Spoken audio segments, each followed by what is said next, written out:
In the heart of America's Midwest, where the soil is rich and the communities are built on trust, a horror was festering. A horror so profound, so unimaginable, that it would shatter the innocence of a small town and forever change the landscape of American horror. This is not just a story of murder. It is a story of madness born from isolation, of a mother's twisted love, and of a house of horrors that contained nightmares no one could have dreamed.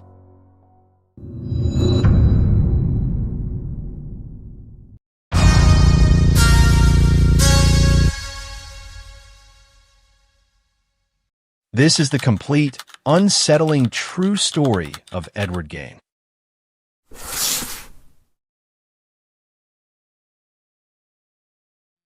Edward Theodore Gein was born on August 27, 1906, in La Crosse, Wisconsin. To understand the monster, we must first understand the boy. And the boy was dominated by one force: his mother, Augusta. Augusta Gein was a fanatically religious woman who saw the world as a sinful, corrupting place.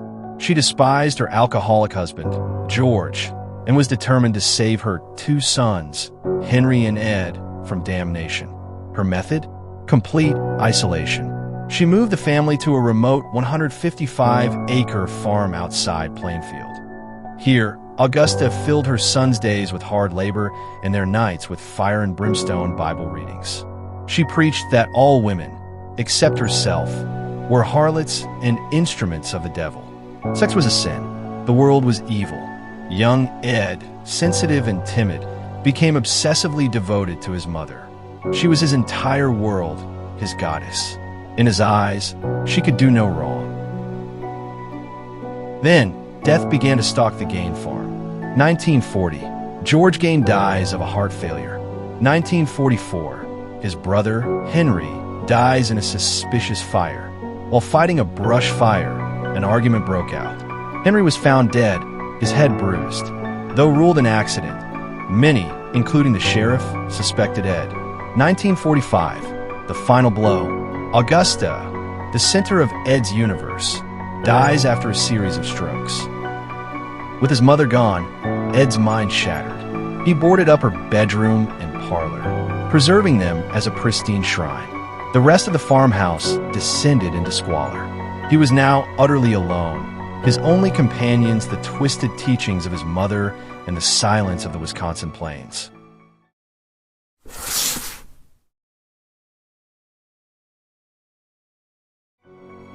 In his isolation, Gein's fixations festered. He devoured books on human anatomy, tales of Nazi atrocities, and true crime magazines. A dangerous idea began to form in his mind. He later told police a force built up inside him. He started taking midnight walks to the local cemeteries. Beginning around 1947, Gein became a proficient grave robber. He targeted the graves of recently buried middle-aged women who reminded him of his mother. He would sneak into the cemetery, unearth the coffins, and bring the bodies back to his farmhouse. This was his gruesome workshop. What he did there defied belief. He wasn't just a grave robber. He was a craftsman of the macabre. From the bodies he exhumed, he fashioned a collection of artifacts that would haunt the nation's nightmares.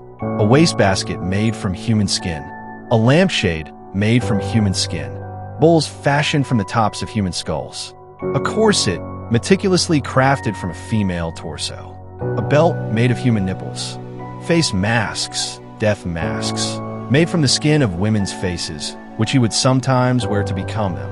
And most chillingly, he was attempting to construct a full woman's suit, a suit of skin that would allow him to literally transform into his mother. By day, he was still Eddie, the harmless, slightly simple handyman who did odd jobs and even babysat for neighbors. No one had a clue about the horrors just a few feet away, inside the white farmhouse on the hill.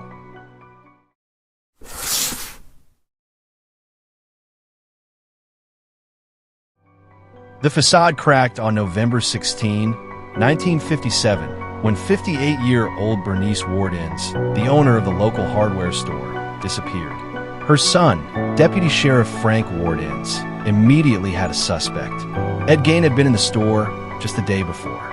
And a store receipt showed someone had purchased a half-gallon of antifreeze, the same kind found spilled on the floor. Frank Wardens and the county sheriff drove to Gein farm. They found him visiting a relative. When asked if he had seen Bernice, Gein calmly replied, "She's probably in the city." But the officers decided to search his property. What they found in a small shed next to the house would be seared into their memories forever.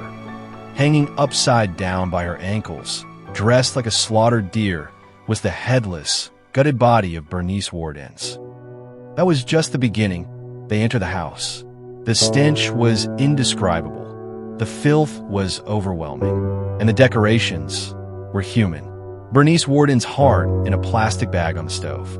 Her head in a burlap sack. A shoebox containing 9 preserved vulvas. A pair of lips on a window shade drawstring. Skulls on bedposts. The infamous woman's suit of skin. The butcher of Plainfield had been uncovered. Ed Gein confessed to killing Bernice Wardens and, earlier in 1954, a tavern owner named Mary Hogan. He claimed most of his collection came from his grave robbing, a practice he called his hobby.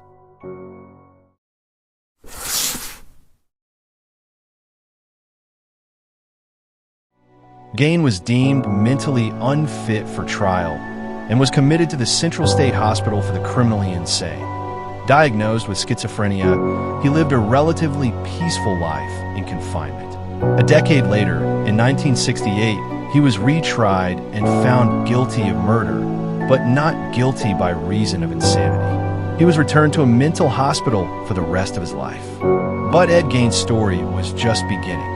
His case became the dark bedrock of modern American horror. Robert Bloch's novel Psycho, and subsequently Alfred Hitchcock's iconic film, transformed Gein into the motel owner Norman Bates, a man forever haunted by his mother. The Texas Chainsaw Massacre drew directly from the grim details, creating Leatherface and his cannibalistic family. And perhaps most famously, The Silence of the Lambs gave us James Gumb, aka Buffalo Bill, a killer obsessed with creating a woman's suit for his victims. Edward Gein died of respiratory failure on July 26, 1984, at the age of 77. His legacy, however, is immortal. He serves as a terrifying case study of how a broken mind, forged in a crucible of isolation and fanaticism, can create a monster whose real-life horrors would fuel our fictional nightmares for generations. The story of Ed Gein raises unsettling questions about the nature of evil, the impact of childhood trauma, and the thin line between a harmless recluse and a predator lurking in plain sight. His farmhouse was burned to the ground, but the shadows it cast are long and persistent. Thank you for watching. If you found this deep dive into one of America's most infamous true crime stories compelling, please give this video a like, subscribe for more detailed explorations, and let us know your thoughts in the comments.